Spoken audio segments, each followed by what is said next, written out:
संगत जी, प्यार से कहना धन निरंकार जी। आशा करती हूँ आप सब अच्छे होंगे और आपके ऊपर सद्गुरु माता की कृपा हमेशा ऐसी ही बनी आज मैं रहे। आपके लिए नई साखी लेकर आई हूँ जिसका शीर्षक है लालची माँ बाप। सास संगत जी, एक राजा था। लाखों उपाय करने पर भी वह पुत्र प्राप्ति से वंचित रहा। सास संगत जी 2-3 शादियाँ भी कराईं, लेकिन पुत्र प्राप्ति की कामना पूरी ना हो सकी। सास संगत जी, राजा ने सब तरह से हार कर पंडितों ज्योतिषियों का सहारा लेने की ठान ली। सारे राज्य में इस हेतु घोषणा करवा दी गई। परिणामत घोषणा अनुसार पंडित व ज्योतिषी दरबार में इकट्ठा होने लगे। बहुत दिन के सोच विचार के पश्चात वे लोग इस नतीजे पर पहुँचे कि यदि किसी नौजवान लड़के की जिसके सब अंग पूरे हों बलि दी जाए तो राजा को पुत्र रत्न की प्राप्ति हो सकती है। सास संगत जी, राजा ने अपने राज्य में डोंडी पिटवा दी कि यदि कोई माता पिता अपने लड़के को बलि देवी पर भेंट चढ़ाने के लिए राजी हो जाएंगे तो उन्हें हर प्रकार की दौलत से मालामाल कर दिया जाएगा। सास संगत जी, उस नगरी में एक ऐसा परिवार रहता था जिनके 4 लड़के थे। 3 लड़के तो खूब कमाते और मौज उड़ाते, परंतु चौथा लड़का माया से अधिक लिप्त न था।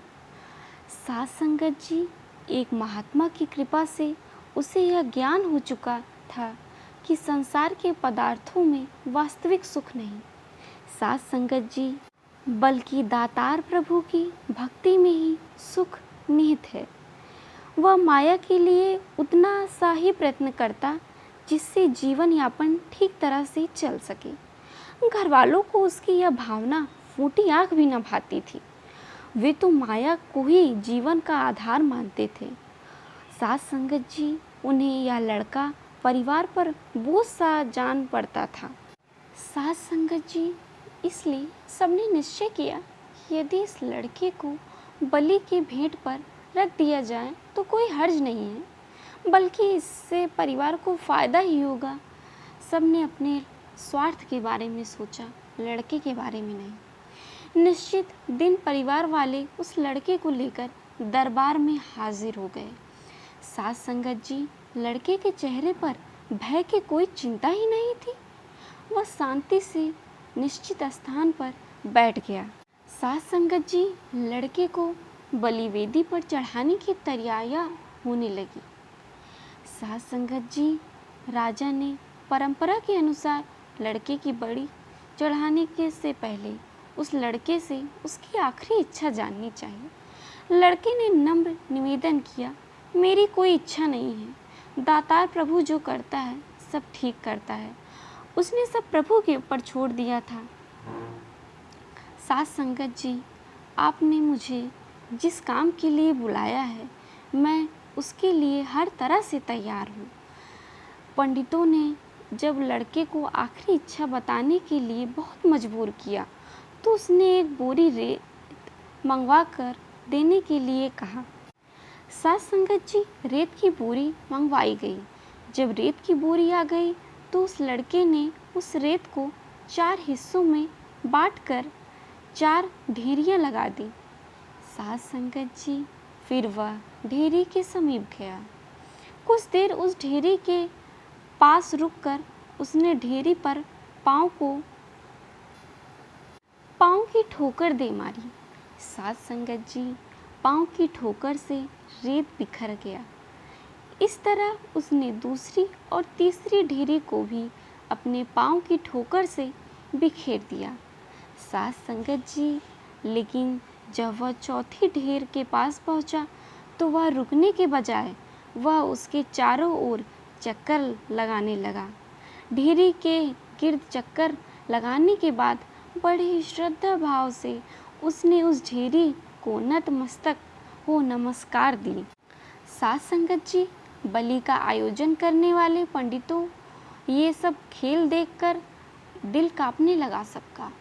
उनको लगा कि इस जवान ने कोई जादू टोना तो नहीं किया जिससे वह सभी 3 रेत की ढेरों को गिराकर और चौथी ढेर को नमस्कार कर रहा है। इसलिए पंडितों ने राजा से निवेदन किया कि बलि वेदी पर चढ़ाने से पहले इस लड़के से पूछा जाए कि इसने 3 ढेरियों को क्यों तोड़ा है और चौथी को नमस्कार क्यों किया है। साध संगत जी, राजा ने जब लड़के से इसका कारण पूछा तो लड़के ने बड़े ही सहज भाव से उत्तर दिया, साध संगत जी, राजन, दुनिया में माता पिता को बहुत बड़ा सहारा माना जाता है। मैंने पहली ढेरी उसी सहारे की बनाई थी।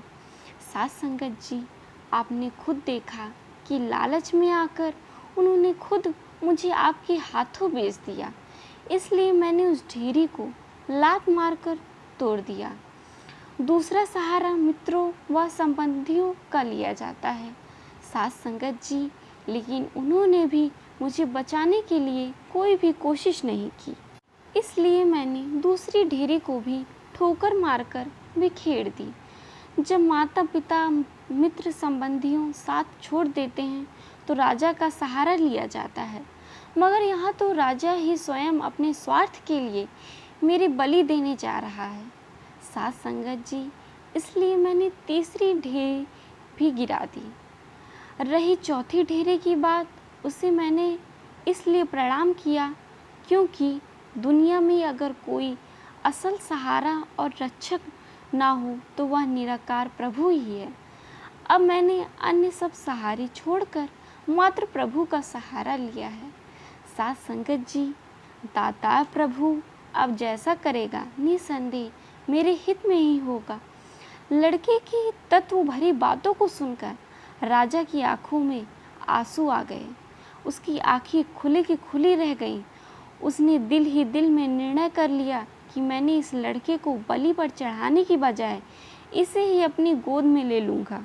साध संगत जी, राजा ने अपनी पटरानी को बुलाया और उस लड़के को उसे सौंपते हुए कहने लगा, कौन जाने इस बलि चढ़ाने से पुत्र की ही प्राप्ति होगी या नहीं, और अगर हो भी जाए तो भी वह इस जैसा ज्ञानी ही होगा, इसकी क्या गारंटी।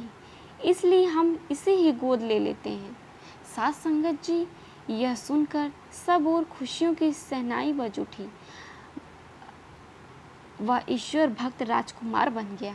काश हम समझ पाएं कि केवल ईश्वर का सहारा ही सच्चा सहारा है।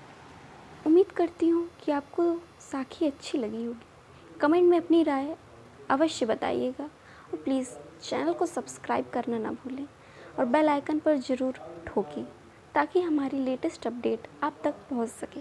धन्यवाद।